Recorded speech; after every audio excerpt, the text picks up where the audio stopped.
গত 15 বছরে পুলিশের সাথে জনগণের যে দূরত্ব তৈরি হয়েছে সেই দূরত্ব ঘুচিয়ে নেওয়ার আহ্বান জানিয়েছেন প্রধান উপদেষ্টা ডক্টর মোহাম্মদ ইউনূস। দর্শক, আমন্ত্রণ জানাচ্ছি এটিএন নিউজের নিয়মিত আয়োজন আমাদের কথা অনুষ্ঠানে। সঙ্গে আছি আমি স্বপন আহমেদ। দর্শক, এই বিষয়ে সাধারণ মানুষের মতামত জানব, তবে তার আগে এ বিষয়ে প্রচার হওয়া একটি প্রতিবেদন আমরা দেখতে চাই। পুলিশ সপ্তাহ মানে পুলিশের ভূমিকা ও অবদান আবারও মনে করিয়ে দেয়া, একটি সভ্য সমাজে পুলিশের নিরপেক্ষতা কতটা জরুরি সেটিও স্বীকার করে নেওয়ার উপলক্ষও বটে। এবারের পুলিশ সপ্তাহের শুরুর দিনেই অসামান্য অবদানের জন্য ৬২ জনকে বিপিএম পিপিএম পদক দেওয়া হয়েছে। কিন্তু গত ১৬ বছরে পুলিশ বাহিনীর ভূমিকা কতটা জনবান্ধব ছিল, তাদের পরাধীনতার প্রসঙ্গটি উঠে এলো প্রধান উপদেষ্টা ডক্টর মোহাম্মদ ইউনূসের বক্তব্যে। রাজারবাগ পুলিশ লাইন্সে পুলিশ সপ্তাহ উদ্বোধনে পুলিশকে যথাযোগ্য ভূমিকা ও মর্যাদায় ফেরার আহ্বান তার। স্বৈরাচারী শাসনামলের ১৫ বছরে দেশের পুলিশ বাহিনীকে দলীয় বাহিনীতে পরিণত করায় সমস্ত ব্যবস্থা ধ্বংস হয়ে গিয়েছিল। স্বৈরাচারের অবৈধ অন্যায় আদেশ পালন করতে গিয়ে পুলিশ বাহিনী ব্যাপকভাবে জনরোষের মুখে পড়ে। অনেক সৎ পুলিশ সদস্যদেরও এই জন্য মাশুল দিতে হয়েছে। আমাদের সবচেয়ে বড় চ্যালেঞ্জ হলো পুলিশ জনগণের মধ্যে যে দূরত্ব সৃষ্টি হয়েছে সেই দূরত্ব কমিয়ে আনা, পুলিশ বাহিনীর প্রতি মানুষের আস্থা ফিরিয়ে আনা। অন্তর্বর্তী সরকার দায়িত্ব নেওয়ার পর অনেকেই ন্যায্য ও অন্যায্য দাবি নিয়ে নেমেছে, কিন্তু পুলিশ বাহিনী ধৈর্যের পরিচয় দিয়েছে, এ কথাও বলেন প্রধান উপদেষ্টা। নারী ও শিশুসহ সকলের নিরাপত্তা নিশ্চিতে জোর দিতে পুলিশকে নির্দেশ তার। নারী ও শিশুর নিরাপত্তায় সর্বোচ্চ সংবেদনশীল হয়ে কাজ করবেন। সকল শ্রেণী পেশার নারীরা যেন যে কোনো হয়রানির ঘটনায় পুলিশের হটলাইনে ফোন করে সর্বোচ্চ সাহায্য পায়। নির্বাচনের আগের সময়টি সম্পর্কে আবারও সতর্ক করেন প্রধান উপদেষ্টা। নির্বাচনের আগের সময়টা অনেক কঠিন সময়। পরাজিত শক্তি যেন কোনোভাবেই দেশকে অস্থিতিশীল না করতে পারে। আমরা একটা যুদ্ধ অবস্থায় আছি, সতর্ক থাকতে হবে। নির্বাচনে সকল প্রতিদ্বন্দ্বী প্রার্থীর প্রতি সমান আচরণ, ভোটাররা যাতে নির্ভয়ে নির্বিঘ্নে নিজেদের ভোটাধিকার প্রয়োগ করতে পারে।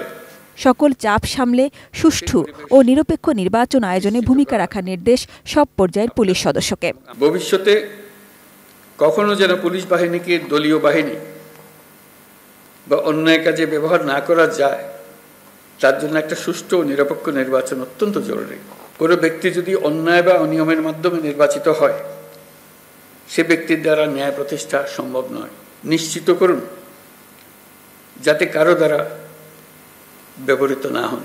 প্রধান উপদেষ্টা বলেন, বিশ্বের সমৃদ্ধ ও শান্তিপূর্ণ দেশ হিসেবে বাংলাদেশকে তুলে ধরতে পুলিশই মূল শক্তি। বাংলাদেশ পুলিশ বাহিনী যেন গোটা বিশ্বে প্রশংসিত হয়। সাজিদা সুইটি, এটিএন নিউজ, ঢাকা। দর্শক, এ বিষয়ে আমরা প্রতিবেদন দেখলাম। এবারে চলুন সাধারণ মানুষ এ বিষয়ে কি বলছেন তা আমরা জেনে নেই। একসময় পুলিশ জনগণের কাছে অহেতুক মিথ্যা মামলা দিয়ে হয়রানি করেছে। পুলিশ উদ্দেশ্যপ্রণীতভাবে মিথ্যা মামলা দিয়ে জনগণকে হয়রান করেছে। হাজার হাজার নেতাকর্মী, হাজার হাজার সাধারণ মানুষও আদালতে দিনের পর দিন জেল খেটেছে। কিন্তু এর প্রতিশ্রুতিতে সাধারণ জনগণ পুলিশের কাছ থেকে অনেক দূরে সরে গিয়েছিল। হ্যাঁ, এবার যদি ডক্টর ইউনূস স্যার যদি এটার উদ্যোগ নিয়ে থাকে, তাহলে আমি ডক্টর ইউনূস স্যারকে স্বাগত জানাই এবং আগামীতে পুলিশ এবং জনগণের মধ্যে যে একটা বন্ধুত্ব স্থাপন হবে, এটাই আমি আশা করি। আপনার বন্ডিংটা হবে, আপনার যে একটা দূরত্বটা সেইটা হয়ে যাবে। এটা সব টাইম লাগে, আমাদের যে কোনো কিছুতে তো টাইম লাগে, এটা তো ইনশাল্লাহ একটু সময় দিয়ে হয়ে যাবে। আমি মনে করি পুলিশের উচিত যে জনগণের হয়ে কাজ করার জন্য, কোনো ব্যক্তি অথবা কোনো দলের হয়ে কাজ করে না। তাহলেই আপনার বাংলাদেশটা সুন্দর হবে, আইন শৃঙ্খলা পরিস্থিতি স্বাভাবিক হবে এবং জনগণের জন্য পুলিশ কাজ করবে। এইটা হচ্ছে আমাদের পাবলিকের ধারণা। রাজনীতিবিদদের কমান্ডের উপরে পুলিশ চলবে না, তাদের পাওয়ার তারা কাজে লাগাবে না। তারা তাদের স্বতন্ত্র মতো যদি কাজ করতে পারে, তাহলেই কিন্তু পুলিশ খুব সুন্দরভাবে জনগণের সাথে ম্যাচিং করে চলতে পারবে। আমরা উন্নত বিশ্বের দিকে তাকালে দেখি, সাধারণত একটা মানুষের ফ্যামিলিতে ঝগড়া হলেও তারা পুলিশ কল করে, পুলিশ এসে সুন্দর একটা সমাধান করে, সলভ করে। কিন্তু আমাদের দেশে আমরা এখনও পুলিশের সাথে সেই সম্পর্কটা তৈরি করতে পারি নাই। আমরা এটার মেইন কারণ হলো, আপনি দেখেন একটা সাধারণ মানুষ গত 15 বছর আমরা দেখছি যে রাস্তা দিয়ে হেঁটে গেলে সে ভয়ে আতঙ্কে থাকতো, কখন যেন তার পকেটে মাদক দিয়ে তাকে ধরায় দেওয়া হয়। হ্যাঁ, অনেক রকমের এরকম সমস্যা আমরা ফেস করেছি। মানুষ আসলে নিরাপত্তার জন্য পুলিশের থানা পর্যন্ত যেতেও পর্যন্ত ভয় পেত। তারা আমার মনে হয় সিকিউর ফিল করতো না। এখন সেই জিনিসটা থেকে বেরিয়ে আসার সময় হয়েছে। যদি পুলিশ এই সহায়তাটা করে আর আমরাও যদি তাদের সাথে ওইভাবে কোলাবোরেশন করে চলতে পারি, আমার মনে হয় জিনিসটা খুব শীঘ্রই ফিরে আসা সম্ভব ইনশাআল্লাহ। প্রিয় দর্শক, আমি কামরুজ্জামান সাভার থেকে আপনাদেরকে স্বাগত জানাচ্ছি এটিএন নিউজের নিয়মিত আয়োজন আমাদের কথা। আজকে আমরা জানবো জনগণের সাথে পুলিশের 15 বছরের যে দূরত্ব ঘুচিয়ে নিন, প্রধান উপদেষ্টা বলেছেন। এই নিয়ে সাধারণ মানুষের ভাবনা কি?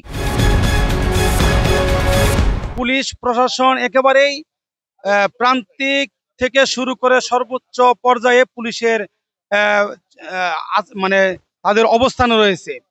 কারণ আইন শৃঙ্খলার যদি আমি মনে করি যে এই মূল যে অবস্থানটা ধরে রাখবে সেটা হচ্ছে পুলিশ বাহিনী, এখানে তাদের মুখ্য ভূমিকা রয়েছে। অন্যান্য বাহিনীগুলোও তারা এখানে মুখ্য ভূমিকা থাকবে, কিন্তু রাখতেছে। আমি মনে করি যে প্রধান উপদেষ্টার যে কথাটা সেটা সেই সাথে আমরা একমত পোষণ করি। আইন অনুযায়ী চলবে, আমাদের আইন আছে, কানুন আছে, কিন্তু আমরা সেইভাবে চলি না। যারা আইনের রক্ষক সেই পুলিশই আইনের আবার ভক্ষক। এরকম কাজ আমরা অনেক, বিনা কারণে একজনের বিরুদ্ধে 40টা মামলা, এর বিরুদ্ধে 80টা মামলা, বিনা কারণে আমি জানি না এখানে কোনো ঘটনা হয় নাই, কোনো মিছিল হয় নাই, কোনো গাড়ি পোড়ানো হয় নাই। দেখা গেল যে সেখানে জ্বালাও পোড়াও গাড়ি পোড়ানোর মামলায় আসামি, সাংবাদিক আসামি, পুলিশ আসামি করেছে একজন সরকারি কর্মকর্তাকে, পুলিশ আসামি করে একজন সাধারণ কৃষককে। এই পুলিশের উপর নির্ভর করে রাষ্ট্র চলে। এইরকম আমরা এই ব্যবস্থাটা বিশেষ করে গত 15 বছরে 16 বছর আমরা সেটা খুব বেশি মারাত্মক দেখেছি, যার কারণে আজকে আমাদের এই পরিণতি আর কি। তো আমরা এর থেকে পরিত্রাণ চাই।